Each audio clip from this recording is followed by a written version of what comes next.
Well, everybody, it's my great pleasure to be here, and please excuse my infirmity. I'm going to try to talk from here.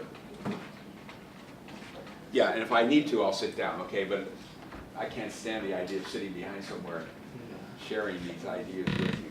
First of all, I just want to express my deep appreciation to the University of Trinidad and Tobago and to the government of Trinidad and Tobago for inviting me to come here. This is my first visit to your wonderful country. I'm looking forward to more visits here. My only previous Caribbean experience was in Haiti in 2006, and Haiti is definitely different and unfortunately different than Trinidad and Tobago. But as Naveen said, I've had the opportunity since I developed this park to become part of really the movement, the modern movement of the transformation of local economies based on the partnership between universities and industry and government. And I think that Dr. Narendra Singh really said it well in terms of creating the conceptual framework for why we're in this business.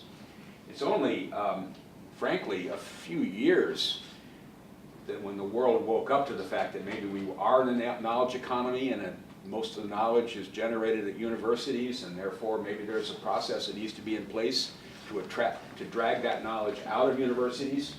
And really for the last part of the 20th century, there was always that concept that this is a great way to build economies through university research. But the truth is that it took forever to ever get anything, any great idea off of a university campus and into a commercial environment. In fact, I was just listening yesterday to a wonderful technology that you've developed here and thinking, now how can we accelerate the development of this technology out of UTT to become, because it really is a kind of a world-changing technology, right? And at least I thought it was, and I'm going to look into it more. So what I want to do for you and with you today is to take the next half an hour or so to walk through our story. This is our story, not your story. So don't say that I'm not being prescriptive about it, but I want to share with you all of the pieces of the evolution of the University Technology Park that both led to the park and then are the pieces that allow us to be successful at University Technology Park. It's not us alone. That's one of the big messages of my presentation today. It's not us alone. So I'm going to go forward with it now and talk. First of all, I want to discuss probably the most important part of it is what are the innovation ecosystems that are present or could be developed in your community, which are the ones that we chose, because in the end, a park needs to serve the economy and the research and the technologies that are present, where you do have a real opportunity to establish an ecosystem. So I'm going to talk about that. Then I'm going to talk about the role of universities and research institutions, as I mentioned before, of generating the ideas. What are the mechanisms of moving the technologies out of the university and into commercial use? What are the key support mechanisms that we have developed in Chicago to do this? And what do you need to think about as part of this? It doesn't just happen. And finally, and for a good part of the time, talk about the role of our University Technology Park in supporting this development. We'll open up then for discussion. So, first point I want to make is that you need to have a market. There's got to be someone that wants to buy your product. And most of the time, at least in the businesses that I'm going to be talking about, big companies are looking around for new products and processes to buy. And the little companies and the ideas that are coming out of that are being generated sometimes off university campus, sometimes by individuals, but ultimately they're going to end up, particularly in life sciences, being bought by some of these great companies here. These are the companies that are present in Chicago, and on the top are all the life sciences companies, the biopharmaceutical companies that are located in the Chicago region that we work with. And the lower level are major seed and agricultural biotechnology companies. So these are the end users, shall we say, of the new technologies of the life sciences industry, which is one of the two clusters that I'm going to talk about in this presentation. The second group of big companies are in the energy and electric power industries and clean tech, because this is the other cluster that we've concentrated in our university park. Now we've got here the two largest electric power generators, ComEd and Ameren, and then Eaton, Siemens, Schneider, and SSE are major suppliers to the electric power industry. And we picked this because clean tech is an emerging, very important area in the United States. I've learned in my day here that you don't really worry about all that stuff because your electricity is so cheap. You can't really justify doing all this crazy stuff that the rest of us are trying to do to slow down energy. So you want to kind of think about it just in a general principle to do this. So these are the end users. And as you imagine the development of your clusters, think what are the key verticals that you may want to exploit in the development of the new diversified economy, and how can the university respond? Does it have the technical expertise? And how, in the development of the park, can you shape the real estate to match what the companies might need? Very, very important. In my case, I started out thinking about the life sciences cluster. That required me to raise 4 times more money than if I've just done something in IT, right? IT, all you need is a desk and a computer and an internet connection. In life sciences, you need very sophisticated laboratories that cost, between, in my case, I don't know how you figure this, US is between $400 and $1,000 a square foot to build that space. The next part underneath those big companies are service providers. The partners of the big companies and the little companies are the law firms, the accountants. A lot of people don't think about them. The consultants that are needed and the big venture capital firms that are needed to help shape the intellectual property. These are a number of these K&L Gates and Deloitte, Barnes and Thornburg. These are firms that actually manage intellectual property. So you have to, at the same time, think, well, do we have here in Port of Spain, do we have the requisite legal firms? Do we have an intellectual property lawyer operating here? Because any intellectual property that you want to generate real value off must have international patent protection. It's got to have it. So you've got to find out what, either here or somewhere else, you've got to find partners to help you with that. The other part is you've got to have research institutions, right? These are the major research institutions, entities in the Chicago region and in Illinois, from which we draw many of the ideas that are the foundation for our companies. And notice, in my case, Illinois Institute of Technology is just one of the major research universities in Chicago. Now you have, 2 universities here, right? So, three. So you need to think, even though many of you are from UTT and you're focused on this, you should start to begin to think, how do we collaborate with the other universities? Because they may be generating intellectual property that could result in companies that could be part of the park and could leverage the resources that you're going to need to help the companies move forward. This is, of course, in my case, I built my little technology park, life science focused, and I don't even have a medical school at my university.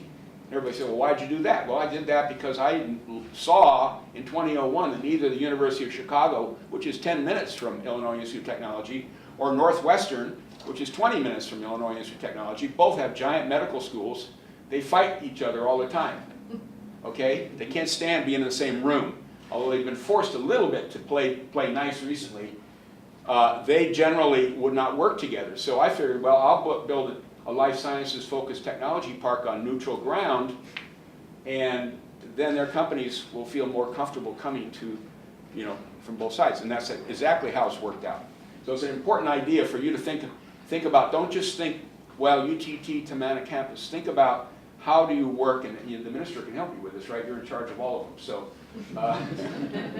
it's an interesting thing to think about. And so I have a partnership with all of the universities. In fact, the University of Illinois, Chicago has a tech park too, and we actually collaborate. We engage in what's called a co-opetition. So we compete but we also collaborate. And in the end, what we're trying to do is find the best location for the companies. So this is just a quick review of the technologies that are coming out of our universities that allowed us to imagine developing these two, to support the development of these two clusters. In life sciences, look at this. We have a terrific concentration, as I just mentioned, in Chicago in life sciences. So this is why we started to work in this area. And in energy, our university, Illinois Technologies, the leader in energy research in Chicago. Even though we're the smallest university, we actually have the Wanger Institute for Sustainable Energy Research is embedded in our park. And as is the Galvin Center for Electricity Innovation, and a lot of our battery and storage research is literally embedded. They have offices and research labs in our park, and they provide a lot of the ideas for the development of new companies in this area. University of Illinois Urbana-Champaign, which is 2.5 hours south of us, also provide a lot of new kinds of technologies in this area. And then Argonne National Laboratory, which is a federally funded national lab, just received a $125 million 5-year grant to develop new energy storage technologies. And we're hopeful those companies might end up coming to IIT. And as another example of this partnership with universities, Northwestern, students at Northwestern University developed a new technology for silicon anodes for lithium-ion batteries that'll improve the life of the lithium battery in your phone, right? So you care about this company if it succeeds. This could be a world-changing little company. They ended up moving into our park because we were the only park that had the quality facilities that they needed for their continued materials research. Okay, let's look then at some of the mechanisms. Remember I said earlier, one of the biggest problems with university-based research is it takes forever for anybody to understand whether it's got any commercial value. And really, until the new century in Chicago, our universities basically did almost nothing to support this process. So think about that. That's just 14 years ago, right? 13 years ago. So there's not much difference in time between what you're getting ready to do here and what we did. We did nothing. They had technology transfer operations, but they did not spend any time trying to help the faculty or the students develop companies. Now, the universities have come together to develop many new resources that are very important for our park. The first one there, Chicago Innovation Mentors, is the result of the Searle Foundation, one of the former big drug companies in America, forcing Northwestern University of Chicago and the University of Illinois to collaborate on medical research. Chicago Innovation Mentors provides no-charge mentoring services to faculty members that are developing promising technologies in healthcare and life sciences. And they have like 80 clients right now. 4 of the companies in my park came through that system, and are actually, while they're in my park, they're getting mentoring and support from that organization. The Clinical and Translational Science Award, CTSA, is a federally funded initiative to support clinical trials and accelerate the process of moving through trials and to help in the identification of promising therapies coming out. Also very important, and there's one located at each one of the big research universities. The final area here, which is very important, is the fact that it was a not-for-profit association called the Illinois Biotechnology Organization, IBIO, which is catalyzing. Their job since 2001 is to catalyze the whole life sciences cluster. We are important members of IBIO. We participate, like IBIO Index is their annual conference that's coming up in 2-3 weeks. We will be there. And they run this business plan competition every year for the purpose of identifying and awarding cash prizes to very promising young companies. 3 of those companies are in my park. So this is a very important component of partnership, is to look to your business, whatever cluster you pick. And I'm not saying pick life sciences. Whatever clusters you want to get involved, this is the way of organizing the business community and supporting the organization of the business community so they can also support the development of young companies. The funding for this is a membership organization. They don't get government money. This is all private money. And the big pharmaceutical firms are all members of this organization. And they're paying dues and supporting it, and also looking for promising technologies as they come out of the marketplace. Here's what we're doing in life sciences. In energy. We have 3 organizations now that have come up in Chicago in the last 5 years. So this is just 5 years. We just kind of declared that we wanted to see in Illinois an accelerated evolution of the clean energy industry, alternative energy industry. When I say that, what do I mean? I mean alternative sources of energy, alternative ways to distribute energy, and energy efficiency for buildings and vehicles. That's mainly the 3 areas of technology that we're exploiting. So 6 of the richest people in Chicago said, we want to see a new energy industry grow up, and they formed this organization called Clean Energy Trust, and they funded it. And their sole purpose is to identify promising technologies that could then start to build a successful clean energy cluster in the Chicago region. One of the mechanisms they use is a U.S. Department of Energy funded program called the Clean Energy Challenge, where every year they go through a selection process and then award to a company and to a student-owned company, a student-owned idea and a non-student-owned idea, a major $100,000 award to help them get started. 3 of those companies are in my incubator.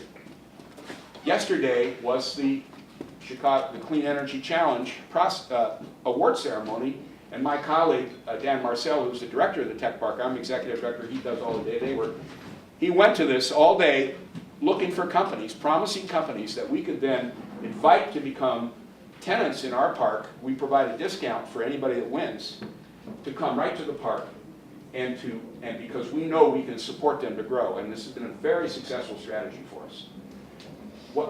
So once again, though, what you're looking at is a series of non-for-profit organizations, generally, some driven by government funding and some not, that are helping identify the technologies that later could be supported by the park. The Energy Foundry is another organization was created by state government through a law passed in Illinois in 2011 to transform our electric power grid. And we then, as a part of that, I helped organize something called the Illinois Smart Grid Regional Innovation Cluster. Sounds just like the words that you were using. Solely focused on leveraging a decision by our state to invest $3.2 billion over the next 10 years in transformation of the electric power grid to find promising technologies that could help with this. And if you know, if you're familiar with smart grid, it's basically they have to dedicate 2% of their total research dollars to small companies. They can get these grants, and many of our little companies have been able to come to my park and pay rent because they receive these small business innovation research grants. And then I mentioned these are the funds that have been generated in Illinois that have directly supported the early stage growth. So, you know, we talk about another major point to think about as you develop this. Where is the money going to come from to help these companies grow? And it really shouldn't come from the government. This is a real issue. So many countries I go to and I talk about development of science parks, and the question gets down to, okay, well, the government's going to set up a fund to invest in the companies. And I say, well, you know, the trouble is for that is that the risk issues are so different between when the government invests in something and when private investors invest their own money with a hope to get a reward. You can supplement it, and we have tried in Illinois in many states where they don't have an active venture community. Many states have done this. They've set up their own fund because they get so frustrated because the poor companies will need, you know, probably need $2, $5, $10 million to get to a point where they're actually able to sell product. And so the question you have to ask yourself is, as you put this ecosystem together, what is the strength of your investment community? You certainly, unlike many countries, I mean, if I went to, I've been asked to go to the Dominican Republic and talk to them about it, but I can imagine, frankly, they would just laugh at me if they said, well, we have private investors here, but I can take a look at Trinidad and Tobago and say, there are people of wealth here who might very well want to get involved in building your economy by taking by taking the risk and investing in these companies. I don't know whether you have venture funds or not here yet, or angel funds. We didn't talk about it, probably don't. But this is going to be a part of the exercise that you'll have to go through. Okay, so the rest of my talk now, next 7-8 minutes, I'm going to run through the park. Where does the park fit? First thing I wanted to mention, though, quickly, is that even as we speak about science parks, a whole new movement is occurring in the United States and across the world in terms of creating new spaces, new ideas for how to bring intellectual ideas together with real property. Co-working spaces. Have you heard of these? I don't know if you're... A co-working space is basically a form of incubator where it's a very open environment. Not a lot of expense in building out the space, but you have desks, basically. The individuals come in and they rent a seat in the space. They're generally focused on the digital economy. We have a very successful one in Chicago I'm on the board of called 1871. It's called 1871. It's symbolic because that was the year of the Great Fire that destroyed our city. I now have, my park has 24 companies in it. It's had about 40 graduates. These people opened their doors in May of 2012. They had 65 companies. But they're life science, they're digital companies. Everybody calls himself a company. He's got a laptop and an idea, right?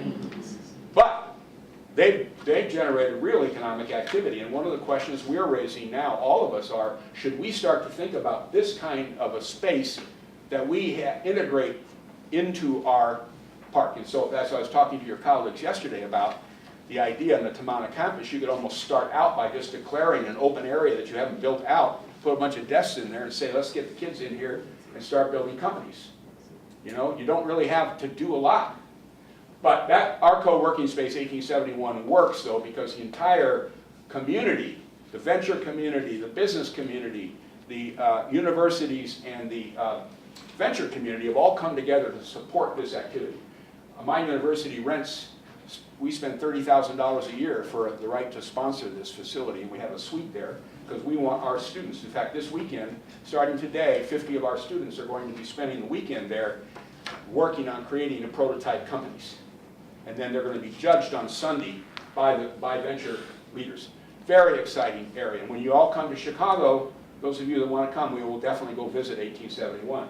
Behind this one, another one is called Coalition Energy, just opened in November, focused on the energy companies. So I'm partnering with them. I'm going to set up a formal partnership. If those companies grow, they come to my park. And the third one is called Matter. That was just conceptualized and going to be funded by about $5 million in state money, focused on early stage life science companies before they actually need laboratories. The second area is called our accelerators. Accelerators are a short-term, rapid-fire program to see whether a company is worth investing in. They go through a competition, they bring in 10 companies, they go through a boot camp for 3 months. They're funded by in the United States, they're funded by private developers, private individuals, because the individuals want to see, they'll put $50,000 in front of each of these companies, and they will see, can you develop an idea in 3 months that is worth being invested in by a venture capitalist? And they promise them, at the end of the 3 months, a pitch session where they actually go and test their ideas out, and the purpose of that is to actually get them funded. So this is a very interesting program. Some work, some don't, but this is one of the hottest things going on in the United States now. There are 2 accelerators embedded in 1871. They have office space right there where their companies go. Finally, the most recent activity going on in the United States, and actually starting across the world, are these maker spaces. I don't know if you've heard about these. Maker spaces are basically taking advantage of the advent of affordable 3D printers, right? So you all know about 3D printers? So these things, you know, anybody can buy 2 of these, set them in a room, invite a bunch of little guys in with a great idea and help them develop their product. This has now moved so rapidly that there's now something called Tech Shop. I just visited in Chandler, Arizona 10 days ago, where their private developers got 80 of these across the United States, totally devoted to people that have physical projects. So I would suggest this is an important component that you should think about in the development of your park. is creating a 3D printing entity that's available. We happen to have one for our students in my park. And the companies are allowed to use it. They hire students as interns. The interns then are producing prototypes for the companies. It's a tremendous advantage because they're basically paying pennies on the dollar for the sophisticated equipment. Okay, well, my little time I have left, let me go through the park itself. That's the little time I left. I'm supposed to be anyway. So first of all, as I said before, there are like 8 parks in Chicago. I mean, in Illinois, almost every one of them but one is directly connected to a university. Almost all of them have been designed and built since 2000. Okay, this is not a recent, parks have been around for 50 years, but the advent of parks in Illinois dates from really, except for one facility, dates from 2000. Our park, we like to say, number one, this is right down, basically right in Chicago. We're only 30 blocks from downtown Chicago. We our whole park is organized around the idea of leveraging the resources, the academic research equipment and student resources of the university. As I said before, we conceptualized ourselves from the beginning to focus on science and tech business, and we provide, when we started, we provided a suite of spaces that allowed companies to come in, get their first money, come into a very small lab, and then grow. As the company grows, they could pick larger and larger labs until finally they would leave and move on to a new facility. Our park is a startup-focused park. It's not a park. You might have, in Tamana, you may have an opportunity to do both. And when I talk about that, because a lot of parks are focused on large land areas where you have major companies will come in and buy the land and set up or rent the land and set up their own facility. That's a very common model in science parks. My park is called a multi-tenant facility. Now you can see it right here. See how close we are to downtown. So this is the main part of the park right here. We're going to talk about the specific buildings. That's the incubator building. This is the tower where we have our IT companies, and then this is a growth company space, and then this is a wholly owned subsidiary of the university. That's a contract research organization. The total distance to downtown is 30 blocks. We're served by 2 L stop. We have an elevated train here, an elevated train here, and we have a major highway here, and then we have a suburban rail stop. So it's great public and transportation and access from the highways. This is the growth vision for the university park. Come over onto these. These are vacant lots right now, and I haven't figured out how to get the money to do that next phase. You can notice how centrally located we are. These are the highway structure from Chicagoland. We're right here. You can see how all the major highways are provide easy access, and also the 2 airports are 20 minutes from Midway Airport and about 40 minutes from O'Hare Airport. So it's very important, the airports, and so the fact that Tamana is so close to the airport, I think, is very important for your international component of your park design. Here's the master plan. This shows what we did. This, I just showed that to you. The part in red is done, quote unquote, except for one little build out. This is the one we started in 2001, so 2014 we're declaring victory, and now I have to figure out how to do the next building. We have spent a total, between myself and the private developer partner of our park, we spent about $120 million on these 4 buildings. So it's real money, and the reason it costs so much is because it's life science focused. This building alone, the Technology Business Center, where are we? This building alone has got about $60 million in it because the one company called Therapeutic Proteins, they came to my park in 2008 with 2 people. They now have 150, and they've taken over the whole building except for the university research centers. So if you look at the lower level, this right here is where we have what's called the Idea Shop, where we prototype our undergraduate education. All of our undergraduates come into the park and do programs, do project-oriented learning here. This is where our rapid prototyping center is. The first floor are university interdisciplinary research centers, and the top 2 floors are devoted to companies. And this one company, Therapeutic Proteins, is in here. So I got a problem because they filled up this whole space. I don't have if a company grows out of my incubator, I have no place for it to go. This is the quality of the space that we have here. The left-hand side is the incubator. This is a wet lab here. This is the space upstairs for the therapeutic proteins. They're actually manufacturing proteins for biopharmaceuticals right now in that space. These are all the things that we provide to the companies. Very important part of our product offering. We have a service directory. We package. This is something to think about as you build out the Tamana campus. We actually have packaged all of the resources, the analytical equipment, make it available at a very low cost that a company, some of this equipment is $750,000, and they're able to access it for a very small price. We also have an embedded entrepreneurship center that provides, and our business school are embedded in the tech park complex to provide direct assistance to startups.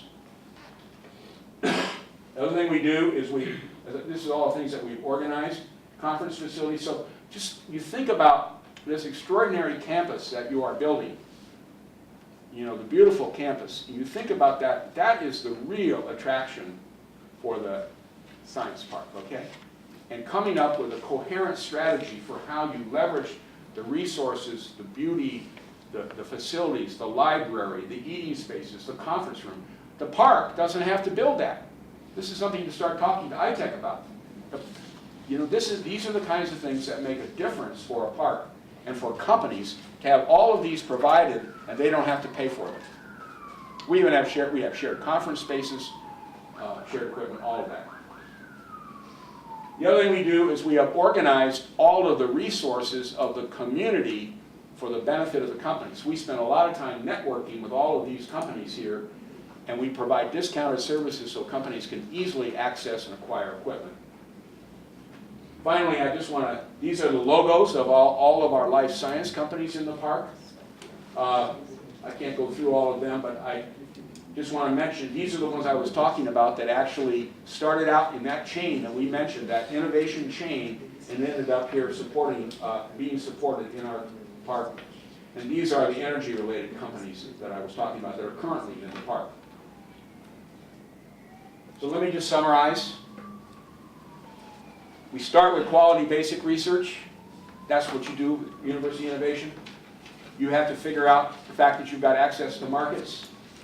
We are looking for scientific collaborations between the university and companies, both small and large companies. There's got to be an availability of early stage capital in the sequence that companies need from proof of concept through significant venture funding. There's got to be supportive government programs. We've been very well supported by the state, but not kind of as well as we wish for the companies themselves. There's got to be organizations and associations that are catalyzing the cluster and supporting you, because it's very hard for the university to carry on the whole activity. And there's got to be a capable workforce. This is one of the things you really have going for you in Trinidad and Tobago. I mean, the universities are providing the workforce, but you also have a very sophisticated workforce already in place here in the country. And that's going to be a major issue for tech companies that want to move into the park coming in from abroad. And finally, and this is the thing that we have been, I think we're very proud of, is that when you build out that park, particularly multi-tenant buildings, you want to build very high quality space that's flexible, that can last over time, and is going to be an immediate successful sale. Don't undercut the cost. It's been very important for us, because that's what sells a company and provides the real support that they need to be successful. Thank you.